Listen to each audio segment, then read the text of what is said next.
बिस्मिल्लाहिर्रहमानिर्रहीम। अस्सलाम वालेकुम। My name is Waqas Asghar. आज हम इंग्लिश ग्रामर जो है ना वो पढ़ेंगे और इंटरमीडिएट के लेवल पर आपका पीएमए, एएफएनएस, टीसी, सीजीडी पायलट और पीएन कैडेट, ये जो पाकिस्तान आर्मी, नेवी और एयरफोर्स के अंदर ब्रांचेस अनाउंस की जाती हैं उसमें जो इंग्लिश के एमसीक्यूज आते हैं इंपॉर्टेंट, वो आज हम करेंगे। और उसके अलावा ये जितने भी एमसीक्यूज मैं आपको करवाऊँगा ये हर एक ब्रांच के अंदर डिफरेंट टाइम्स में पूछे गए हैं। तो सबसे पहले मैं आपको बता दूँ, अगर आप में से किसी ने भी कभी भी ऑनलाइन क्लासेस अटेम्प्ट करनी हो या नोट्स लेने हो पीएमए लॉन्ग कोर्स के, एएफएनएस हो गया, टीसीसी हो गया, जेडी पायलट और पीएन कैडेट, तो वो नोट्स भी अवेल कर सकता है। उसके साथ साथ अगर उसने जूम ऐप पर क्लासेस लेनी हो तो वो भी अटैम्प्ट की जा सकती है, जिसमें हमको कंप्लीट वर्बल, नॉन वर्बल और एकेडमिक, ये 3 कैटेगरीज। एक तो इनकी लाइव क्लासेस होंगी, साथ में इनका मॉक टेस्ट भी लिया जाएगा, आपको पीडीएफ के नोट्स भी सेंड किए जाएंगे। अगर आप में से किसी ने भी यहाँ पर फ्री व्हाट्सएप ग्रुप ज्वाइन करना हो तो उसका लिंक वीडियो की डिस्क्रिप्शन के अंदर अवेलेबल है, वहाँ से जाके ज्वाइन कर सकते हैं। यहाँ पर ये मेरा व्हाट्सएप का नंबर आपको शो हो रहा है, इस पे आप जो है ना वो कांटेक्ट कर सकते हैं क्लासेस के लिए या नोट्स बाय करने के लिए। चलते हैं, हम देखते हैं कि क्वेश्चन जो है ना वो किस तरह के थे। आप जो क्वेश्चन मैं करवाऊँगा इनमें से कुछ रूल्स भी करवाऊँगा, तो कॉपी पेंसिल अपनी ले लें, रजिस्टर ले लें, कोई पेज ले लें, उस पर बस आपने रूल्स लिखने हैं और उन रूल्स को फॉलो करने हैं। जैसे यहाँ पर मैं आपको रूल नंबर 1 बताता हूँ, डॉग्स ऑलवेज एट स्ट्रेंजर। यहाँ पर रूल नंबर 1 जो है ना वो आपने जेन में रखना, जो यहाँ पर आपको मैं अभी लिखने लगा हूँ। अभी इसका जो आंसर है वो क्या आएगा कि जो डॉग्स हैं वो हमेशा क्या करते हैं, वो जो अजनबी होते हैं उन पे भौंकते हैं। तो हमारे पास डॉग्स ऑलवेज, यहाँ पर जो राइट ऑप्शन होगा वो आ जाएगा बार्क। अब आप लोगों को पता है डॉग्स है वो प्लूरल फॉर्म है, तो प्लूरल फॉर्म के अंदर हम एस या एस का एडिशन नहीं करते, सिंगुलर्स के साथ करते हैं अगर एक डॉग होता। अब यहाँ पर ये जो ऑलवेज है ये मेंशन कर रहा है कि हमारे पास बार्क्ड पास्ट फॉर्म नहीं आएगी और ना ही विल बार्क फ्यूचर फॉर्म भी नहीं आएगी। अब रूल्स देखिएगा, जो मैं रूल आपको करवाने लगा हूँ अब ये आपने याद रखना है। रूल नंबर 1 के अंदर आ जाता है, आपने किसी भी सेंटेंस को, चाहे आपको टेंसेस आते हैं या नहीं आते, किसी भी सेंटेंस के अंदर अगर आपने ये कुछ जो वर्ड्स हैं वो देख लिए, मिसाल के तौर पर यहाँ पर ऑलवेज है, मैं यहाँ पर लिख देता हूँ ऑलवेज। अगर आपने लिखा हुआ ऑलवेज हो यहाँ वहाँ पर, या लिखा हुआ हो डेली, या उसके अलावा डेली लिखा हो, या लिखा हो एवरी, ये लिखते जाएं आप, ये बड़े कमाल की चीज़ें हैं। एवरी लिखा हो, डेली लिखा हो, या साथ में यूजुअली लिखा हो, और या आप देखते हैं सेल्डम लिखा हो जिसको हम कहते हैं जी कभी कभार, या हम यूं भी कह लें, एक और भी लिख लें, चले नेवर भी लिख लें। ज़्यादातर अगर ये वाले always, daily, every, usually, seldom और वो वाला भी आप एंड वाला भी लिख दें, टू डे हो सकता है, टू नाइट हो सकता है, या जो भी है आप टू के बाद लगा सकते हो। अब ये वाले हमेशा हमारे पास 3 और 3 कितने हो गए, 6 और 1 7 ऐसे वर्ड्स हैं आपने किसी भी सेंटेंस में देख लिया तो क्या करना है, आपने उस सेंटेंस के अंदर first form of the verb लगा देना। बस रूल याद रखिए, इसको रटा मार लें, इसको क्रैम कर लें, जो मर्जी कर लें, आपकी मर्जी है। मैंने आपको बता दिया है always, daily, every, usually, seldom, never, today. और ये अगर आपने किसी भी सेंटेंस में देख लिए जहाँ पर हैज़, है, वाज, वर नहीं लगा और सिंपल एक सेंटेंस है, तो वहाँ पर हमेशा first form of the verb use होगा। अभी इसको आपने देख लिया, चलते हैं हम हमारे आगे वाला क्वेश्चन, आपको जो ना वो मज़ीद क्लियर हो जाएगा। अब क्वेश्चन नंबर 2 देखिएगा कि we seldom to bed before 11, मतलब हम 11 बजने से पहले पहले जो है ना वो सो जाते हैं। अब मैंने आपको एक तो बता दिया था जी सेल्डम, अगर आपने देख लिया, डेली देख लिया, तो क्या करना है, first form of the verb use करना है। तो यहाँ पर first form of the verb go है, गोज नहीं हो सकता। अगर वही की जगह ही होता या शी होता तो फिर हम क्या करते, फिर हमने गोज लगाना था। अब क्वेश्चन ये है कि वेंट, वर, शैल क्यों नहीं आया। एक तो सेल्डम आपको पता चल गया, दूसरा ये है कि एक और चीज़ होती है उसको हम कहते हैं जी हैबिचुअल, मतलब कोई हैबिट है आपकी, वो भी हैबिचुअल, या आप कह लें ट्रूथ, हैबिचुअल ट्रूथ आप कह लें उसको। तो ऐसे कोई भी सेंटेंसेस जो कि हैबिट्स होते हैं, जो कि आपके प्रेजेंट को शो कर रहे होते हैं कि यूजुअली आप ये काम करते हो, तो उसके साथ हमेशा first form of the verb use होगा। लेकिन इन सारी चीज़ों को छोड़ के आपको मैंने जो वर्ड्स बताए थे उन्हीं को अगर आप याद कर लो तो फिर ठीक हो जाएगा। ठीक है, तो हमारे पास गो आ गया। उसके बाद नेक्स्ट वन हमारे पास आ जाता है जी he to college daily in time. अब हमारे पास ये भी डेली टाइम जो है ना वो यूजुअली रेगुलरली काम हो रहा है, तो डेली यहाँ पर आ रहा है, तो ये भी अब ही के साथ हमारे पास कौन सा आएगा, ही के साथ हमारे पास आ जाएगा गोस। तो ये वाला आंसर बन गया। तो रीज़न हमारे पास क्या आ गई, रीज़न हमारे पास आ गई डेली, और साथ में ये क्या है, ये एक हैबिचुअल है, डेली टाइम होता है, एक डेली टाइम जो ना काम होता है, रेगुलरली होता है। नेक्स्ट वन देखिएगा हमारे पास, ये कुछ रूल्स हैं, कुछ करवा रहा हूँ फिर हमारे चेंज होंगे। अब एवरी आ गया, एवरी वीक, हर एक हफ्ते में, मतलब ये भी एक यूजुअली काम हो रहा है, हैबिचुअल ट्रूथ है। तो अब हमारे पास वी के बाद क्या आएगा, लेटर एवरी वीक, तो वी राइट आ जाएगा, first form of the verb आ जाएगा। बाकी सिंगुलर के साथ एस एडिशन करते हैं और प्लूरल के साथ हम कोई भी एडिशन नहीं करते, तो वो आपको पता चल गया। आगे देखिएगा हमारे पास अ जेंटलमैन हिज सर्वेंट। अब ये कुछ ऐसे सेंटेंसेस होते हैं जिनको देखने के बाद आपको खुद ब खुद गैस करना होता है what will be the correct answer. अब जेंटलमैन एक करैक्टर उन्होंने बता दिया है, जो जेंटलमैन होता है और वो जो बैड मैन होता है, आपको पता होता है कि इनकी करैक्टरिस्टिक्स क्या है। जेंटलमैन क्या होता है, नेवर अब्यूजेस हिज सर्वेंट, वो कभी भी अपने सर्वेंट, अपने खादिम, अपने नौकर को गाली नहीं देता। हमारे पास नेवर अब्यूजेस का जो है ना वो आ जाएगा, नेवर अब्यूज नहीं आ सकता, क्यों, आ जेंटलमैन वन पर्सन है, आ सिंगुलर है, तो एस या ई एस का जो है वो हमारे पास इजाफा होगा। तो अब has never abuse, must never abuse क्यों नहीं आ सकता जी। तो अब इसमें ये हमारे पास क्या है, करैक्टर बेस है और प्रेजेंट है, और करैक्टर के साथ, करैक्टर से क्या मुराद है, करैक्टर से मुराद यह है कि अगर यहाँ पर जज का वर्ड होता तो जज का जो वर्ड है वो कंबाइन किसके साथ किया जाता है, वो किया जाता है जस्टिस के साथ। ठीक हो गया। आपने देखा होगा अगर पेरेंट्स या टीचर की बात करें तो वो हमारे पास किसके साथ हम कंपेयर करते हैं, उसको हम करते हैं एडवाइस वगैरह के साथ। इसी तरह अगर कोप की बात करें, पुलिस, वो किसके साथ करेगा, वो अरेस्ट या क्राइम की बात की जाएगी हमारे पास। तो अब देखिए हर एक करैक्टर जो है वो अपने करैक्टर के लिए ही, जो उसकी ड्यूटी है उसके लिए वो पहचाना जाता है। तो आ जेंटलमैन अगर होता या बैड मैन होता तो हम वही, तो ये सारे क्या होते हैं, ये भी एक हैबिचुअल होते हैं, या ये भी ऐसे वर्ड्स होते हैं जो कि एक ट्रूथफुली होते हैं, क्योंकि इनकी करैक्टर की हमने बात करनी होती है, और ये हमेशा प्रेजेंट फॉर्म में ही हम उनको बताते हैं। क्यों, क्योंकि ये एक तरह का यूनिवर्सल ट्रूथ भी आप इनको कह सकते हैं, the sun rises in the east, sun sets in the west. तो इस तरह ये वाले हमारे पास आ जाते हैं। रूल ज़हन में रखिएगा जो करैक्टर की बेस पे होते हैं। नेक्स्ट वन जी, हार्ड वर्क नेवर। अब नेवर आ गया हमारे पास, तो वही मैंने आपको बताया, ये भी एक प्रेजेंट सेंटेंस है। हार्ड वर्क नेवर वेस्ट क्या होता है जी, नेवर के साथ हार्ड वर्क, तो नेवर गोज वेस्ट। ठीक हो गया, हार्ड वर्क सिंगुलर है, तो अब हमारे पास गोज आ जाएगा, एस या एस का एडिशन होगी।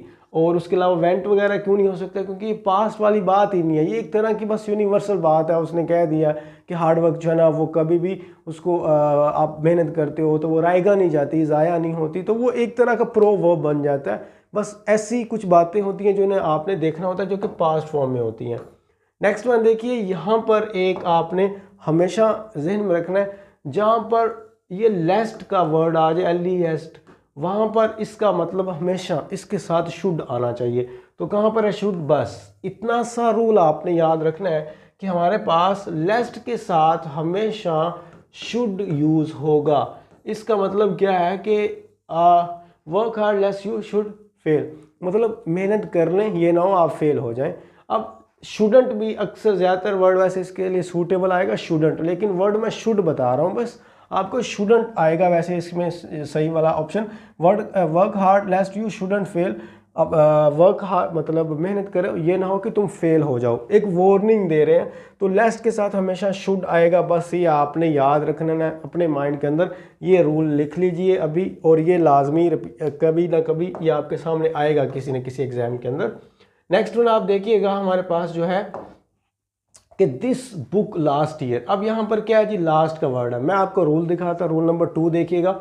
हमने रूल नंबर 1 प्रेजेंट का पढ़ा था, अभी मैं रूल नंबर 2 आपको जो ना यहाँ पर बताने लगा हूँ। रूल नंबर 2 क्या है हमारे पास, अगर कभी भी अगो लिखा हो, ठीक हो गया, अगो या पास्ट का वर्ड हो या प्रीवियस का वर्ड हो, तो हमारे पास ठीक हो गया, या यस्टरडे भी आप एक वर्ड लगा ही लें तो यस्टरडे हो गया। ये वाले अगर आपके पास हैं मौजूद 1 2 3 और 4, अगर ये वाले 4 वर्ड्स कहीं पर भी देखें, अगर कोई शायद एक आध और भी हो सकता है जो मेरे माइंड से स्किप हो भी सकता है, तो अब दिस बुक लास्ट ईयर, तो लास्ट का एक वर्ड आपको नज़र आ रहा, तो मैंने यहाँ पर लिखा है जी लास्ट भी मैंने लिखा तो स्किप कर गया हूँ, तो लास्ट भी यहाँ पर लिख लें। इसके साथ हमेशा रूल नंबर 2 के साथ हमेशा second form of the verb आएगी, ये आपने रूल नंबर 2 याद रख लेना है। सेकंड फॉर्म क्या होती है, जैसे गो वेंट गोन हो गया, इसी तरह आ गया ना मेक मेड मेड। तो अब यहाँ पर दिस बुक लास्ट ईयर है, यहाँ पर has been published, is published, was published, had been published. तो अब हमारे पास क्या आ जाएगा, this book was published last year. अब यहाँ पर क्या है, सेकंड फॉर्म तो आ गई, पब्लिश्ड, इज पब्लिश्ड भी आ गया, हैज़ बीन पब्लिश्ड भी आ गया, हैड बीन पब्लिश्ड भी आ गया, लेकिन हम यहाँ पर इस जो है वो तो ये जाहिर कर रहा है प्रेजेंट को। हैज़ बीन पब्लिश और हैड बीन ज़्यादातर इस्तेमाल किए जाते हैं सिंस और फार के लिए। सिंस और फॉर के लिए हमारे पास क्या यूज़ किया जाता है, बिन का वर्ड। तो बिन का वर्ड, ये रूल आपको मैं आगे जाके बताता हूँ, लेकिन आपने ये भी अभी ज़हन में रख लें कि सिंस और फार के साथ बिन आएगा, तो यहाँ पर सिंस फार नहीं है, तो अब क्या बचा हमारे पास, वाज पब्लिश्ड। इस वाला नहीं हो सकता, प्रेजेंट का है, बिन वाले नहीं हो सकते क्योंकि सिंस फार नहीं है, तो बचा वाज पब्लिश्ड। किसी भी ग्रामर या कोई भी क्वेश्चन आप कर रहे हो, तो अगर डायरेक्टली गैस नहीं कर सकते what is the correct and what is wrong, तो आपने क्या करना है, ये पढ़ना है कि अच्छा ये हो सकता है नहीं हो सकता, तो अब आपने गैस करते जाना, अच्छा इतने हमने 2 ऑप्शन में से चूज़ करना है या एक अकेला रह गया तो यही करेक्ट आंसर हो सकता है, इस तरह आपने चूज़ करते जाना है। नेक्स्ट वन देखिएगा हमारे पास क्वेश्चन है जी, my friend a car last week. तो वही बात आ गई, लास्ट आ गया, तो क्या बाय बाट, तो ये बाट हमारे पास क्या है, second form of the verb है। लास्ट आ गया, अगो आ गया, प्रीवियस आ गया, यस्टरडे आ गया, तो जो भी होगा वो आपने यहाँ पर लगा देना है। सेकंड फॉर्म ये थी। अब यहाँ पर आ गया वही वाला जो रूल मैं आपको बता रहा था कि सिंस और फॉर, तो यहाँ पर सिंस आ गया। अब एक रूल याद रखिएगा, या फॉर आता है, तो ये 2 हैं। अब इन दोनों के साथ हमारे पास जितने भी एग्जाम होते हैं उनमें एक ऑप्शन सिर्फ ऐसा होता है जिनके अंदर बिन आता है। वो हैज़ बिन हो सकता है, वो हैव बिन हो सकता है, वो will have been, shall have been, कुछ भी हो सकता है, but been is the compulsory part. अब यहाँ पर देखिए कि पूरे में बिन कहाँ पर यूज हुआ है, तो बिन यहाँ पर हुआ है, आपने बस डी लगा देना है। पाकिस्तान के अंदर मैंने जो देखे हैं, जितने भी इंटरमीडिएट लेवल पे एग्जाम आते हैं, वहाँ पर एक ही ऑप्शन बिन वाला होता है, और सिंस और फार में बिन आता ही आता है, क्योंकि ये टाइम ड्यूरेशन को शो करते हैं। सिंस उसको कहते हैं जहाँ पर हमें टाइम का पक्का पता होता है, मॉर्निंग है, नून, आफ्टरनून है, या हम 2 ईयर कह सकते हैं, 3 ईयर कह सकते हैं, कोई आपकी मेमोरी हो सकती है कि when I left the school, तो इस तरह। फॉर वहाँ पर होता है जहाँ हमें पता नहीं होता, many years, many days, many weeks, कुछ भी कह सकते हो, जिसका पक्का पता नहीं, वो बता रहा हूँ, बस ऐसे एक जेनेरिक फॉर्म में बात कर रहा है। तो सिंस और फार के अंदर अब रूल नंबर 3 हमारे पास जो आ गया वो आपने जहन में रख लेना है। रूल नंबर 3 हमारे पास क्या है जी, जहाँ पर भी आपने सिंस लिख देना है या आपने लिखना है यहाँ पर फार है, तो उसके साथ आपने क्या करना है, उसके साथ आपने करना है हमेशा बिन को फाइंड आउट करना है, और बिन ही उसका आंसर होगा। वो कुछ भी बिन के साथ हैज़, हैड, जो भी लगाओ, हम इससे कोई लेना देना नहीं, मैं आपको रूल बता रहा हूँ। आगे देखिएगा हमारे पास, जैसे ही हम आगे चलते हैं तो आपको पता चल जाएगा। इसी तरह आप देखिएगा यहाँ पर देखिए सिंस और फार में, वैसे मैंने आपको डिफरेंट बता दिया था कि क्या डिफरेंस है, लेकिन यहाँ पर बताया हुआ है फार है तो यहाँ पर 2 लिखा हुआ है। जहाँ पर भी हमारे पास इस तरह आ जाए she the child for 2 years, तो यहाँ पर वैसे आना तो सिंस चाहिए था, 2 लिखा हुआ है। तो खैर आगे देखिए हमारा जो मेन चीज़ है वो ये है फार है, तो अब बिन आपने ढूंढना, तो ये बिन यहाँ पर खड़ा हुआ है, तो वही हमारे पास आंसर आ जाएगा। सिंस फॉर के अंदर हमने बिन को जो है ना वो लगा देना है। उसके बाद जी हमारे पास ये वाला आ गया कि I in the rain for half an hour, फिर फार आ गया, तो यहाँ पर देखिए बिन कहाँ पर है, तो बिन यहाँ पर है, तो बस डी लगा देना। बस ये रूल आपको अंडरस्टैंड हो गया कि जहाँ पर सिंस फॉर यूज़ हो वहाँ पर क्या BEEN बिन, उसको हमने फाइंड करना है। आगे चलिए जी, हमारे पास जो नेक्स्ट रूल है, Ibrahim helping the poor for many years, वही बार बार रिपीट हो रहा है। फार आ गया तो बिन वाला आपने ढूंढना है, बिन वाला यहाँ पर है, तो बस हमारा क्या हो गया, यहाँ पर आंसर आ गया। आगे देखिएगा इफ़ वी, अब आपको पता होगा इफ़ कहाँ पर हम यूज़ करते हैं। इफ़ को कंडीशनल सेंटेंस कहते हैं। तो हमारे पास बेसिकली कुछ 3 कंडीशन होती हैं, वैसे 0 कंडीशन भी होती है, उसको यूनिवर्सल ट्रूथ कहते हैं। वो मैं यहाँ पर चलो नहीं बताऊँगा। वो यूनिवर्सल ट्रूथ यही है 2 and 2 make 4, when we heat then it melts, या उसके अलावा हमारे पास आता है sun rises in the east, sun sets in the west. तो ये हमारे पास क्या है, ये यूनिवर्सल ट्रूथ है, ये चेंज नहीं होते। इफ़ वी वर्कड हार्ड, अब यहाँ पर वर्कड आ गया है तो इसका मतलब है कि यहाँ पर क्या लगा हुआ है, second form. Second form of the verb है और उसके बाद पास द एग्जामिनेशन। इसके सेंटेंस के 2 पार्ट होते हैं, उसमें कंडीशन होती है। इफ़ का मतलब होता है अगर, अगर का मतलब होता है शर्त, शर्तिया जुमले जिसको उर्दू में कहते हैं, इंग्लिश में हम उनको कंडीशनल सेंटेंसेस कहते हैं। मैं आपको यहाँ पर इसके रूल्स लिख देता हूँ। फर्स्ट कंडीशन हमारे पास होती है जी, फर्स्ट कंडीशन के अंदर जहाँ पर भी आपने देखना, फर्स्ट कंडीशन सी लिख दिया। फर्स्ट कंडीशन में ये होता है कि अगर आपके पास first form of the verb आ गया, ठीक है, first form of the verb आ गया तो फिर आगे वाले में विल या शैल आएगा। ठीक हो गया, ये रूल आपने जहन में रखना है। आगे शायद कोई सेंटेंस आए तो मैं आपको करवाऊंगा भी। और सेकंड कंडीशन के अंदर आपका क्या आ जाएगा, सेकंड कंडीशन के अंदर आ जाएगा अगर, तो आपके पास जैसे सेकंड फॉर्म है, सेकंड फॉर्म आ गई है, उसके बाद आपने क्या लगाना है, विल की पास्ट फॉर्म क्या होती है, तो विल वुड में चेंज हो जाता है। तो फिर हमारे पास वुड आएगा। ये शेल वगैरह इसको छोड़ दें, इग्नोर कर दें, क्योंकि ये ज़्यादातर अभी नहीं पूछा जाता। थर्ड कंडीशन हमारे पास एक और होती है, उसके अंदर हमारे पास क्या आ जाता है जी, यहाँ पर हैड आ जाता है। अब हैड आने के बाद आपको पता है हैड, हैज़, हैव, इनके बाद क्या आती है, थर्ड फॉर्म आती है। और उसके बाद क्या आ जाता है, वुड हैव। बस इतनी सी ये आपने 3 कंडीशंस याद रखनी है। इसको आप अभी याद कर लें, लिख लें। तो हमारे पास फर्स्ट कंडीशन में first form of the verb आएगी। अब इसका क्या मतलब बनता है, मैं यहाँ पर आपको करवा देता हूँ। अब देखिए यहाँ पर मैंने क्या बताया है, second form. If we worked hard, second form आई है। तो देखिए कंडीशन नंबर 2 के अंदर सेकंड फॉर्म बताई गई है। और अगर आपके पास सेकंड फॉर्म आ जाए तो उसके बाद क्या आएगा, वुड आएगा। अब देखिए पूरे में वुड कहाँ पर है, तो वुड यहाँ पर भी है, वुड यहाँ पर भी है, लेकिन मैंने अकेला आपको वुड बताया, वुड हैव नहीं बताया। तो इसलिए ए ऑप्शन जो है ना वो करेक्ट होगा। वुड हैव कहाँ पर आएगा, अगर यहाँ पर if we had worked hard, अगर यहाँ पर इसकी जगह हैड लिख देते, had worked hard, we would have आगे pass the examination. Passed third form में से वुड हैव के बाद थर्ड फॉर्म आएगी, क्योंकि हैव आ गया। और यहाँ पर इफ़ वी, अब इस ये पूरे को आप एक दफ़ा लिख लें, मैं आपको इसी के 3 जो है ना वो सेंटेंस बता देता हूँ। सेंटेंस किस तरह बनेंगे देखिएगा, तीनों हम यहाँ पर कर लेते हैं। अगर यहाँ पर सेंटेंस होता है जी इफ़ वी वर्कड की जगह मैं क्या लगा देता हूँ, यहाँ पर काट के ईडी काट के मैं यहाँ पर वर्क, वी आ गया तो हमें वर्कड ही रहना। If we work hard, first form में ईडी नहीं है, तो हमारे पास वी के बाद क्या आना चाहिए, तो आप बताएं। फर्स्ट फॉर्म आ जाए तो विल, तो वी हम विल लगा देंगे। शैल को छोड़ दें, शैल आजकल यूज़ नहीं किया जाता, सारे विल यूज़ करते हैं स्पोकन फॉर्म में भी। ये हमारी क्या होगी, ये हमारी होगी फर्स्ट कंडीशन। अगर मैं यहाँ पर वर्कड को वैसे के वैसे ही रहने दूँ और यहाँ पर क्या लगा दूँ, वी के बाद हैड लगा दूँ, अगर तो मैं if we had worked hard आएगा तो हैड आपके पास थर्ड फॉर्म में है, हैड के बाद हमारे पास क्या लगेगा, वुड हैव। तो यहाँ पर हमारे पास क्या आ जाएगा, वुड हैव। ठीक है, अंडरस्टैंड करके आप, वुड हैव आ जाएगा। और उसके बाद पास्ट की जगह पास्ट बना देंगे, हैव के बाद हमेशा थर्ड फॉर्म यूज़ होती है। उसको छोड़ दें, बस ये वाली आपने देख लेना है कि यहाँ पर फॉर्म कौन सी यूज़ कर रहे हैं और आगे आपने उसी ही कंडीशन के हवाले से लगा देना है।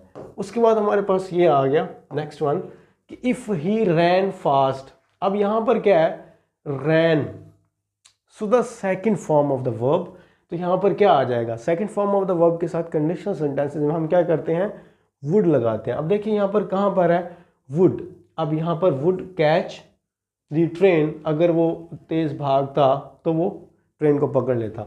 अब वुड के बाद क्या है, कैच है, काट नहीं है। वुड के बाद वैसे ही हमारे पास first form of the verb लगती है, क्योंकि वुड जो है वो ऑलरेडी विल की पास्ट फॉर्म है। तो वुड के बाद हमारे पास क्या लगेगी, first form of the verb. आपको इतना घबराने की ज़रूरत नहीं है, सिंपल सही है। आगे अब यहाँ पर आ गया व्हेन वाला, व्हेन द बेल रैंग। अब यहाँ पर व्हेन आ जाए, व्हेन वैसे बहुत ज़्यादा सेंटेंसेस के अंदर यूज़ होता है, तो अब यहाँ पर जहाँ पर भी व्हेन आ जाए तो आपने उसको सेंटेंस के हिसाब से देखना होता है। When the bell rang, rang, तो जहाँ पर व्हेन के साथ पास्ट फॉर्म आ जाए तो आपने आगे भी पास्ट फॉर्म ही लगानी होती है, बस ये इसका रूल है। अब देखिए, अगर जब मैंने बेल बजाई या जब बेल बजी तो वो क्या कर रहा था, वो नहा रहा था, तो यहाँ पर मैंने बताया आपको पास्ट के साथ पास्ट है। रैंग जो है वो हमारे पास सेकंड फॉर्म है। सेकंड फॉर्म कहाँ पर यूज़ की जाती है, पास्ट के साथ, तो वाज हैविंग अ बाथ, बस ठीक हो गया। तो हमारे पास पास्ट के साथ पास्ट ही आएगा। या आप यूं कह लें कि जहां पर व्हेन के बाद सेकंड फॉर्म आती है, बीच में कहीं व्हेन होता है या स्टार्ट में, तो फिर हम क्या करते हैं, हम करते हैं या तो वाज यूज़ कर देते हैं या हम सेकंड फॉर्म ही यूज़ कर देंगे। बस ये इसका रूल नहीं है, ये आपको सेंटेंस की जो है कंडीशन से ही पता चलेगा। आगे यहाँ पर ये देखिए क्वेश्चन नंबर हमारे पास कौन सा है जी, 17।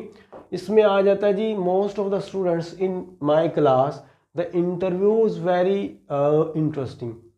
अब यहाँ पर एक चीज़ आपने नोट करनी है कि पूरे सेंटेंस के अंदर हमें कोई चीज़ बता रहा है वो कि कोई वाज वर लगा हो, हैज़ हैव हैड लगा हो, कुछ भी लगा हो, हमें कोई पता नहीं है। तो अब यहाँ पर हमें थोड़ा सा पता इस अंदाजे से होगा कि ये जो बात हो रही है कि most of the students in my class the interviews were very interesting, मतलब वो ये कह रहा है कि हमारे जितने भी स्टूडेंट्स थे क्लास के अंदर उनको ये लगा कि जो इंटरव्यूज़ थे वो बहुत ही दिलचस्प थे। अब यहाँ पर ये पास्ट को शो कर रहा है, मतलब काम हो चुका है। ये आपको पढ़ने के बाद ही पता चलेगा। इंटरव्यू बड़े दिलचस्प थे।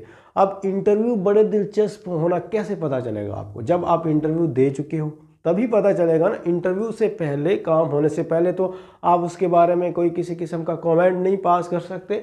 तो ये आपने उस हिसाब से सोचना होता है। कुछ सेंटेंसेस ऐसे होते हैं जो आपने इस तरह से देखने होते हैं, खुद ही उसके जितना भी जो ट्रांसलेशन बन रही होती है। तो इंटरव्यूज वो दे चुका है, अब जब दे चुका है तो वो क्या बन गया, पास्ट फॉर्म में आ गया, काम मुकम्मल हो चुका है। अब यहाँ पर देखिएगा मैं देखता हूँ फाइंडिंग क्यों नहीं हो सकता, क्योंकि इंटरेस्टिंग पहले ही पार्टिसिपल यूज हो चुका है, अगेन नहीं हम करेंगे तो फाइंडिंग नहीं हो सकता। फाइंड्स हो ही नहीं सकता क्योंकि most of the students plural form है, तो हम फाइंड्स नहीं लगा सकते। फाउंड्स तो ग्रामेटिकली वैसे ही इनकरेक्ट है, फाउंड अकेला बन सकता है, फाउंड्स तो बन ही नहीं सकता। अब अकेला बच गया फाउंड, तो ये भी पास्ट को ही मेंशन कर रहा है कि जो चीज़ हमारे पास अभी रिसेंटली मुकम्मल हुई है या जो भी हुआ है या हुई है, तो वो हमारे पास second form of the verb, ये आपको सेंटेंस से पता चलेगा। अब हमारे पास नेक्स्ट वन आ जाता है कि वुड दैट। अब यहाँ पर रूल चेक कीजिएगा कि वुड दैट, इसको लगाने की भी कोई ज़रूरत नहीं है, यहाँ पर आप इसको ना भी लगाएं। आई रिच, इतना सा भी पकड़ लें, तो आई के साथ अगर हम वर लगा दें, वैसे आई के साथ क्योंकि सिंगुलर है, वैसे हम आई के साथ वाज लगाते हैं, लेकिन यहाँ पर हम जहाँ पर आई के साथ वर लगा दें तो इसका मतलब है वो विश को जाहिर कर रहा है, या आप उस उर्दू में कह सकते हैं कि काश को वो जाहिर कर रहा है कि काश मैं अमीर होता। अब इसको क्या कहते हैं, विश। तो अब हमारे पास आई के साथ वैसे वाज आता है क्योंकि सिंगुलर है, लेकिन वर लगाएंगे, क्यों, क्योंकि यहाँ पर वो क्या कर रहा है, यहाँ पर वो विश को जाहिर कर रहा है। अपने रूल याद रखना है कि आई के साथ, या मतलब जहाँ पर भी आई के साथ, ये एक ही रूल है, आई के साथ जहाँ वर आ जाए वहाँ पर वो क्या शो कर रहा होता है, विश को शो कर रहा होता है। बस ये रूल आपने याद रखना है। नेक्स्ट वन चले जी, वुड दैट। अब यहाँ पर वुड भी एक विश को शुरू करता है, मतलब शो करता है। यहाँ पर भी वही आएगा, आई वर, तो यहाँ पर ये वाला वो है। यहाँ पर भी जो प्राइम मिनिस्टर या जो भी मिनिस्टर होता तो ये भी एक विश को शो कर रहा है, तो ये वाला रूल भी आपने याद रखना है। नेक्स्ट देखिएगा हमारे पास कौन सा क्वेश्चन आता है, व्हाट हैव यू बीन। अब यहाँ पर क्वेश्चन को देखिएगा कि ये आपको वैसे टेंस में पता होना चाहिए, बिन के साथ क्या आता है, first form of the verb और साथ में आईएनजी आता है। जहाँ पर भी आपका बिन लगा होगा वो have you been, had you been, या आप हैज़ यू बिन लगा दें, विल हैव यू बिन लगा दें, शैल हैव यू बिन लगा दें, तो उसके साथ रूल यही है कि हमारे पास क्या आ जाता है, आईएनजी आ जाता है। तो देखिए भी आईएनजी कहाँ पर लगा हुआ है, first form of the verb, तो डूइंग के साथ लगा हुआ है। जहाँ पर भी हमारे पास क्या आ जाता है, बिन आ जाता है। बस इतना सा, बाकी छोड़ दें जो भी रूल है। तो यहाँ पर मैं आपको वैसे लिख भी देता हूँ ताकि आपको ये चीज़ें याद रहें।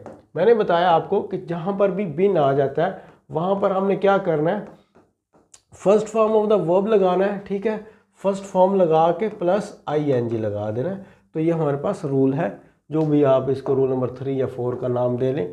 आर यू, यहाँ पर देखिएगा कि आर यू, अब आप लोगों को पता है ना कि हमारे पास इज, एम और आर जो होते हैं, या आप वैसे पास्ट फॉर्म में चले जाएं जी, वाज हो गया, वर हो गया, इन सब के साथ क्या होता है हमारे पास first form of the verb आता है प्लस आईएनजी लगा होता है। तो ये कंटिन्यूअस को शो कर रहा है। आर यू प्रेजेंट कंटिन्यूअस है, पास्ट कंटिन्यूअस है, जो भी है, तो आर यू हमारे पास क्या आ जाएगा, डूइंग आ जाएगा यहाँ पर भी, क्योंकि वो आर को जिनको पता है वो बेहतर, बाकी मैंने ये लिख दिया था। We can not go out because, अब यहाँ पर हमें नहीं पता चल रहा, लेकिन हमें एक जगह से पता चल भी रहा है, कैन नॉट गो से। अब कुडंट गो नहीं आया, मतलब कैन की उन्होंने फर्स्ट फॉर्म ही यूज़ की है, और गो तो चलो आना ही आना था ना उसके साथ, कैन नॉट। अब इसका मतलब क्या है कि जो भी काम है वो प्रेजेंट में हो रहा है। तो अब आपने खुद से अंदाज़ा लगाना, इज रेजिंग रेनिंग, मतलब सेंटेंस की कंडीशन से हमें समझ आ जानी चाहिए कि प्रेजेंट की बात हो रही, कैन नॉट आ रहा है। अगर कुडंट का मतलब कुड नॉट, कैन की जो पास्ट फॉर्म होती है वो कौन सी होती है, कुड, तो इसका मतलब ये है कि वो ये कह रहा था कि हम बाहर इस वजह से नहीं जा सके थे क्योंकि बारिश हो रही थी, वाज रेनिंग आएगा। लेकिन अभी वो ये कह रहा है कि हम बाहर इसलिए नहीं जा सकते, क्यों, क्योंकि बारिश हो रही है। Is raining, was raining past form में, हैज़ रेनिंग तो ग्रामेटिकली इनकरेक्ट है। रेन्ड क्योंकि पास्ट हमें शो ही नहीं कर रहा, कुड उसने बताया ही नहीं है, तो फिर हमारे पास आ गया। उसके बाद हमारे पास आ गया नेक्स्ट वन, दे और until they die, until they die. Until का जो हमारे पास है ना, ये कंजक्शन के तौर पर भी यूज़ किया जाता है, प्रेपोजिशन के तौर पर भी यूज़ किया जाता है। तो ये हमारे पास ये बताता है कि जब तक, मतलब the final decision, end point तक इस चीज़ को मेंशन करेंगे। They will fight until they die, मतलब वो तब तक लड़ेंगे जब तक वो मारे ना जाएं, मर ना जाएं, या जो भी है। अब अनटिल के साथ फोर नहीं आ सकता, मैंने आपको बताया कि जब तक काम होता रहे, तो ज़ाहिर है काम जो है वो फ्यूचर एंड लेवल तक जाना है तो वो फ्यूचर तक जाए ही जाएगा। तो जहाँ पर काम है हो ही कंप्लीट चुका है, तो उसके लिए अनटिल हम यूज़ नहीं कर सकते। वाज फाइटिंग किसी हिसाब से ये पास्ट में नहीं जा रहा, तो विल फाइट हमारे पास आ जाएगा। क्यों, क्योंकि अनटिल हमारे पास किसको शो करता है, एंड पॉइंट को। तो यहाँ पर आपने ये जहन में रखना है। उसके बाद जी आ गया हमारे पास सेकंड लास्ट, अनलेस, वही unless you hard you can not succeed, मतलब यहाँ पर ये है कि अनलेस, जब तक, यहाँ तक के you work hard you can not succeed. Can not फिर हमें क्या कर रहा है, first form of the verb है, और हमारे पास क्या है, first form of the verb नहीं सॉरी, ये हमारे पास प्रेजेंट है। अब प्रेजेंट ये क्या है, अनलेस यू के साथ क्या आता है, डू नॉट वर्क। क्या ये हम कर सकते हैं, ये हम नहीं कर सकते। क्यों, क्योंकि अनलेस जो होता है ना, इसका मतलब ही नो होता है, या आप इसको नेगेटिव कह लें, इसका मतलब ही नेगेटिव। तो 2 दफ़ा नेगेशन नहीं यूज़ कर सकते आप सेंटेंस में, रूल जहन में रखिएगा। अनलेस जहाँ पर यूज़ हो तो अनलेस के साथ कभी भी नॉट नहीं आता, अनलेस के साथ कभी भी नॉट नहीं आता, तो ये आपने रूल याद रखना है। तो क्या डू नॉट वर्क हार्ड, तो अब हमारे पास अनलेस यू हार्ड, तो कैन हमें कह रहा है कि ये हमारे पास प्रेजेंट है, तो प्रेजेंट में देख लें वर्कड है, हैड वर्कड है, तो प्रेजेंट में एक ही खड़ा हुआ है, वर्क है। हमें एक कैन ने बताया कि प्रेजेंट है, अनलेस ने बताया कि नॉट नहीं आ सकता। तो अब आप दोनों चीज़ों को देख लें, हमारे पास वर्क प्रेजेंट भी है और नॉट भी नहीं आ रहा, ऊपर वाले में नॉट आ रहा था, तो इसलिए मैंने इसको क्रॉस कर दिया। जो हमारे पास लास्ट वन है, इसको हम कहते हैं यूनिवर्सल ट्रूथ, नहीं भी कह सकते, प्रोवर्ब्स कहते हैं जी, ज़रबुल अमसाल जिसको कहते हैं, ये चेंज नहीं होती। इनमें चाहे हैड, हैज़, हैव जो लगा हो, हैड के बाद फर्स्ट फॉर्म भी लगी हुई है तो हम लगाएंगे, क्योंकि ये कोटेशन मार्क की तरह होते हैं। तो इसलिए हमारे पास a rolling stone gathers no moss, ठीक है। अब इसका मतलब क्या है कि एक लुढ़कता हुआ जो पत्थर उसको काय नहीं लगती, या आप यूँ कह सकते हैं कि धोबी का कुत्ता घर का ना घाट का, मतलब जो हर तरफ ही भागा भागा रहता है वो फिर कहीं का नहीं रहता। तो या नकारा नकम्मा भी आप इस चीज़ को कह सकते हो। तो अब प्रोवर्ब्स के अंदर हमेशा क्या होता है, अब प्रोवर्ब नो चेंजेस, ठीक है, इसमें कोई चेंजेस नहीं आती, इवन के ये डायरेक्ट इनडायरेक्ट एक्टिव पैसिव में भी सेम रहती हैं। तो ये भी हमारे पास कुछ ग्रामर के रूल्स थे, मैंने ट्राई किया आप लोगों को तक कन्वे करने की। कोई बात पूछने वाली है कमेंट बॉक्स में पूछ सकते हैं। मुझे दीजिए इजाज़त। अल्लाह हाफिज़।